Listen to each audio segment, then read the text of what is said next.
In the last 7 days, we had almost 200 homes go under contract, but inventory remains very tight. Stay tuned for this week's segment of Market Watch to learn more.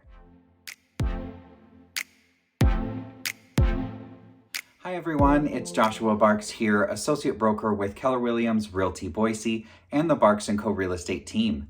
Thank you so much for tuning in to this week's segment of Market Watch, where we talk about the local housing market and everything that's happening out there in the Boise area.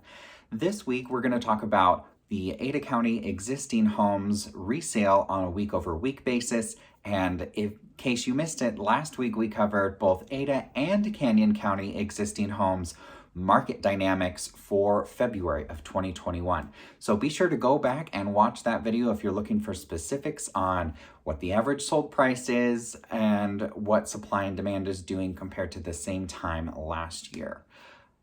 Without further ado, we're going to get into this week's numbers so you can see what's going on out there locally. Week over week, inventory is remaining fairly tight, but pretty consistent overall on a slight increasing trend, I would say.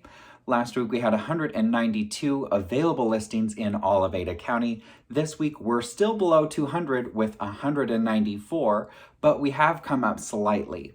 The week-over-week listings, however, are down slightly, but not by much.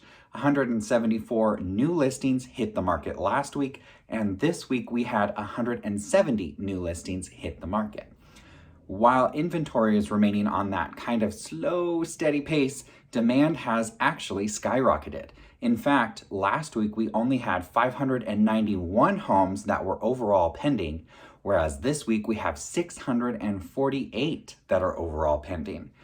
And we almost have 200 homes that went under contract in just the last 7 days. We had 198 listings go under contract, whereas last week we had 184. So demand is continuing to rise and significantly outpace that supply, and we really need more listings on the market. Whereas number of homes sold, closings are staying very consistent. Last week we had 127 homes close, and this week we have 134 that have closed. Whereas interest rates, similar to what we've seen over the last couple weeks, they are still inching up. We are remaining about 3%. They're at 3.09 according to Freddie Mac, and their national average for your 30-year fixed. And if you're interested on how that affects your purchasing power, I did do a video on that a few weeks ago as well. Well, that's what I have for you this week. We are in for another strong spring, so if you have any questions or have real estate goals this year, I'd love to be interviewed. Give me a call, send me an email. My number is 208-914-1095, and please send in your questions, comment on this video, and hope you have a wonderful weekend.